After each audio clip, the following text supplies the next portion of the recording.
پاک نے فرما دیا ان الدین عند اللہ اسلام، یعنی اللہ پاک کے نزدیک کوئی اور دین نہیں ہے، دین اگر کوئی ہے تو دین اسلام ہے، دین اسلام ہے۔ دین اسلام کی تبلیغ و اشاعت نہایت ہی زور و شور سے ہونے لگی، بہت زیادہ تیزی کے ساتھ دین اسلام پھیلنے لگا۔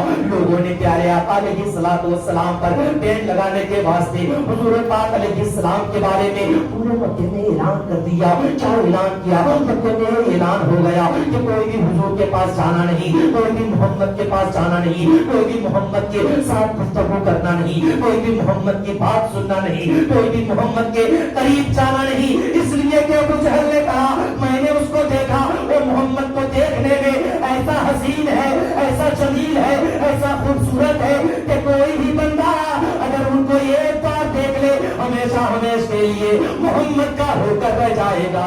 کوئی بھی بندہ اگر ایک بار محمد کی سن لے ہمیشہ ہمیشہ کے لیے ان کا ہو کر رہ جائے گا۔ اس لیے کوئی بھی ان کے قریب میں جانا نہیں۔ حضرات مکے کی سرزمین ہے، پیارے آقا علیہ الصلوۃ والسلام پر بین جب نہیں لگا پا رہے ہیں تو تمام اپنے لوگوں کو، اپنے تمام کفار و مشرکین کو اس طریقے سے روکا جا رہا ہے، ان کے پاس جانا نہیں، ان کے پاس جانا نہیں، ان کی باتیں سننا نہیں، ان کو دیکھنا نہیں، ان کی طرف نظر کرنا نہیں، ان سے نظر چرا کر رکھنا، ان سے دور رہنا، ان کے قریب کوئی بھی جانا نہیں۔ حضرات پیارے آقا علیہ السلام ایک دن راستے سے گزر رہے ہیں، راستے سے گزرتے گزرتے کیا دیکھتے ہیں؟ ایک عورت جو نہایت ہی بوڑھی ہے، بہت نہیں فلادر اور بہت ہی کمزور بوڑھی ہے، وہ ایک بڑی سی لے کر قریب میں بیٹھی ہوئی ہے۔ گھر سے باہر ٹکلی تو نکال لی لیکن ایسا لگ رہا تھا کہ کہیں کے لیے عزم سفر ہے، یعنی کہیں وہ جانے والی ہے، کہیں جانے کے ارادے سے باہر نکلی ہوئی ہے، کہیں جانا چاہتی ہے، لیکن جانے کے واسطے اس کے جسم پر اتنی طاقت نہیں کہ وہ اپنے ماتھے پر، اپنے سر پر وہ اس بوجھ کو اٹھا لے۔ حضرات محترم اتنا تھا، اتنا ایسا ماحول بن چکا تھا، اتنے میں پیارے آقا علیہ الصلوۃ والسلام وہیں سے تشریف لے جا رہے تھے۔ حضور نے فرمایا او بوڑھی ماں آخر تیرا معاملہ کیا ہے ذرا بتا دے، تیرا معاملہ کیا ہے ذرا بتا دے۔ وہ بوڑھی ماں کہنے لگی کہ میں دوسرے علاقے کو جانا چاہتی ہوں۔ ہمارے پیارے آقا علیہ الصلوۃ والسلام نے فرمایا تو کہاں جائے گی بوڑھی ماں، کیا میں تجھے پار لگا دوں؟ وہ بوڑھی ماں کہنے لگی ٹھیک ہے، بہت اچھی بات ہے، لگا دو مجھے پار۔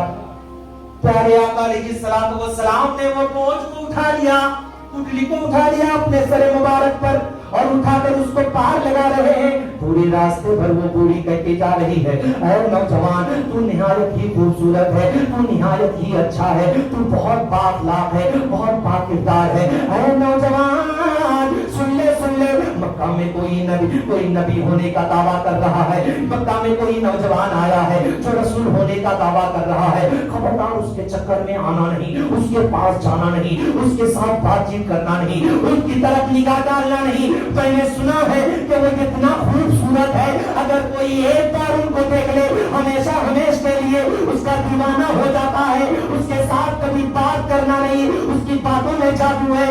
اگر کوئی ایک بار ان کی گفتگو کو سن لے، میٹھی میٹھی گفتگو سن کر ہمیشہ ہمیشہ کے لیے اس کا دل دیوانہ ہو جاتا ہے اور ہمیشہ اسی کا ہو کر وہ رہ جاتا ہے۔ اس لیے اے میرے نوجوان میں تجھ سے گزارش کرتی ہوں ہرگز اس کے پاس جانا نہیں۔ حضور چوپ سے سنتے جا رہے ہیں، پیارے آقا علیہ الصلوۃ والسلام خاموشی کے ساتھ سنتے جا رہے ہیں، یہاں تک کہ پیارے آقا علیہ الصلوۃ والسلام اس مقام تک لے جا کر اس کو پہنچا دیے جس جگہ پر وہ جانے والی تھی۔ حضور پاک علیہ السلام نے فرمایا ٹھیک ہے بوڑھی ماں لے اب تیرا یہ بوجھ پکڑ اور تیری یہ پٹلی لے اور تجھے جہاں جانا ہے تیرے لوگ آ کر تجھے ریسیو کریں گے، یہاں سے لے کر جائیں گے تو اچھی بات ہے۔ اور میں چلا۔ پیارے آقا علیہ السلام جب واپس ہونے لگے تو وہ بوڑھی کہنے لگی اچھا میں بھی تو یہی سوچ رہی تھی کہ میرا مکہ اتنا بھی خراب نہیں ہو گیا ہے، میرا مکہ اتنا بھی برا نہیں ہو گیا ہے، میرے مکے میں ابھی تک تیری طرح نوجوان ہے،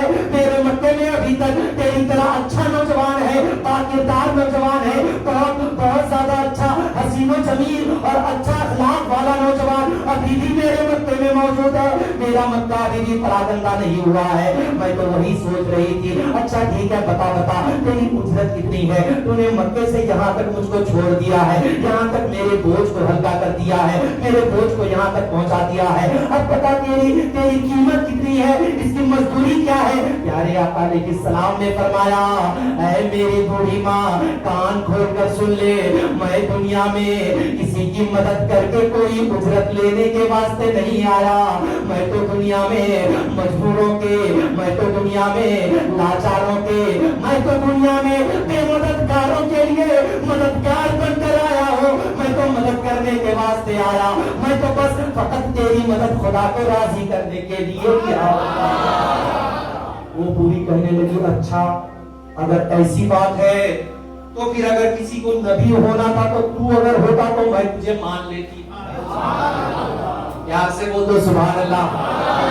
اگر کوئی نبی ہوتا, تو ہی اگر نبی ہوتا تو میں تجھے مان لیتی, لیکن پتہ نہیں محمد نام کا کون آیا ہے, میں اس کو نہیں مانتی. اگر تو ہوتا تو میں تجھے ضرور مان لیتی. لہذا تو اگر اجرت لینا نہیں چاہتا تو بتا تو دے تیرا نام کیا ہے.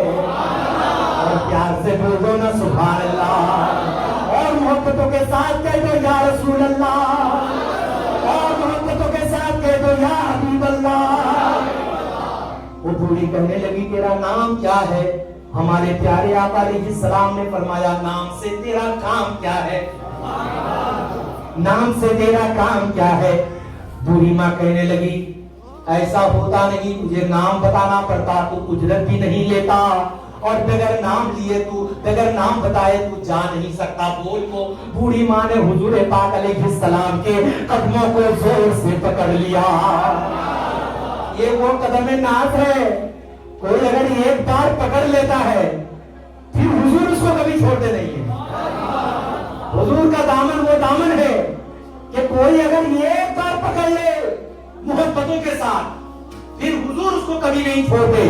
چاہے دنیا ہو یہاں بھی عزت ملتی, قبر ہو وہاں بھی عزت ملتی, حشر ہو وہاں بھی عزت ملتی, پل صراط میں بھی حضور کی رب سلیم امتی والی دعاؤں کا سہارا ملتا, اور جب جنت میں جائے گا جنت میں بھی حضور کی رفاقت ملتی ہے.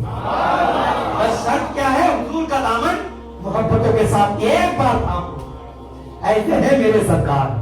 حضرات محترم, وہ بوڑھی ماں کہتی ہے قدم پکڑ کر, میں جانے نہیں دیتی, نام تو بتاتے جاؤ. حضور فرماتے ہیں نام سے کیا کام؟ وہ کہتی ہے ایسا کام نہیں چلے گا, نام بتانا پڑے گا.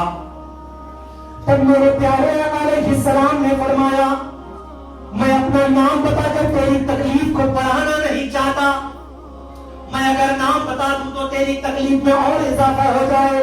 میں دنیا میں کسی کو تکلیف دینے نہیں آیا, میں تو دنیا سے تکلیف کو دور کرنے کے لیے آیا. اس کا دل اور دیوانہ ہوتا جا رہا ہے. حضرات محترم, اب وہ بوڑھی ماں کہنے لگی, اب تو کسی بھی حال میں تمہیں چھوڑتا نہیں, تمہیں چھوڑتی نہیں, جلدی بتاؤ تمہارا نام کیا ہے. ہمارے پیارے آقا علیہ السلام نے فرمایا, اے میری بوڑھی ماں, اگر تو نام سننا چاہتی ہے تو کان کھول کر سن لے. تو راستے بھر جس محمد کو گالی دیتے ہوئے آئی, راستے بھر جس محمد کی گلا شکوہ کرتے ہوئے آئی, تو راستے بھر جس محمد کو برا بھلا کہتے ہوئے آئی, جس عبداللہ کے بیٹے کو تو بہت زیادہ کوستے ہوئے آئی, میں کوئی اور نہیں, میں وہی اب محمد بن عبداللہ ہوں جو تیرے بوجھ کو لے کر تو جس سے نفرت کر رہی ہے. میں وہی محمد تجھے پار لگا کر تیرے دکھا. ہمارے پیارے آقا علیہ السلام کا اخلاق ہے. میں سیرت نبوی کی تعریف کروں کیسے, میں سیرت نبوی کی تعریف کروں کیسے؟ اخلاق سے پھیلا ہے اسلام مدینے میں. اپنے کیریکٹر کو اتنا خوبصورت بنا کر رکھیے کہ جب آپ راستے سے گزریں تو لوگ بعد میں کہیں کہ فلانا کا بیٹا جا رہا ہے, دیکھنے کے ساتھ ساتھ یہ کہیں کہ یہ محمد عربی کا غلام جا رہا ہے. اپنا کیریکٹر اتنا خوبصورت بنا کر رکھیے. آپ ایسا اگر کیریکٹر بنا کر رکھیں گے, یقین جانیے حضور کا دامن جو ایک بار پکڑ لیتا ہے پھر حضور اس کو کبھی گرنے نہیں دیتے. حضرات, پیارے آقا علیہ السلام نے جب تبلیغ اسلام فرمایا, مکہ کے لوگ دشمن ہو گئے. اب وہ بوڑھی کہنے لگی تو وہ محمد ہے تو یقیناً تو رسول ہے, یقیناً تو نبی ہے. نبی اور رسول ہے اور تیرا جو خدا ہے وہی خدا سچا ہے. اب تک جو ہم خدا کو پوجا کرتے ہوئے آ رہے تھے, پرستش کرتے ہوئے آ رہے تھے, وہ صحیح نہیں ہے. تیرا جو خدا ہے وہی سچا ہے. تو جب اتنا اچھا ہے تو تیرا خدا کتنا اچھا ہوگا. تب حضور پاک علیہ السلام سے وہ بوڑھی ماں کہنے لگی کہ کون سا تیرا دین ہے بیٹا, سکھا دے مجھے بھی تو اپنے دین میں داخل فرما دے. حضور نے فرمایا دیر کس بات کی ہے, پڑھنا ماں, لا الہ الا اللہ محمد رسول اللہ صلی اللہ تعالی علیہ وسلم, اشہد ان لا الہ الا اللہ واشہد ان محمدا عبدہ ورسولہ. یہ پڑھ کر وہ بوڑھی ماں بھی داخل اسلام ہو گئی.